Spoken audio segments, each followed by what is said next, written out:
গতকালকে একটা ভিডিওতে দেখলাম একটা ভাইয়া বিদেশিদেরকে বলতেছে আমি এশিয়ার একটা দেশ থেকে এসেছি, কেউই চিনতেছে না। কেউ বলতেছে পাকিস্তান, কেউ আফগানিস্তান, কেউ আবার শ্রীলঙ্কার কথা বলতেছে। তখন ওই ভাইয়াটা বললো এটা ক্লোজ টু ইন্ডিয়া, ইন্ডিয়ার পাশের দেশ, এরপরও কেউ চিনতেছে না।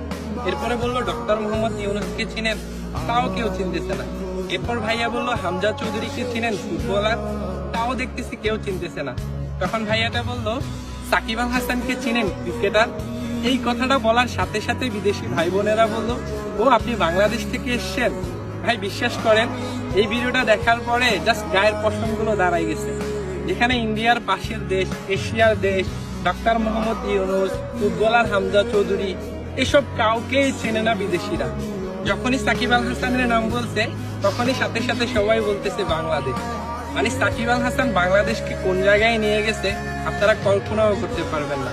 আসলে বাংলাদেশের মানুষ গুণীর কদর করতে জানে না তো, কিন্তু বিদেশিরা ঠিকই গুণীর কদর করে। আপনি বিশ্বের যেখানেই যাবেন, ক্রিকেট আর সাকিব আল হাসানের নাম বললেই সবার আগে সবার মুখে আসবে বাংলাদেশের কথা।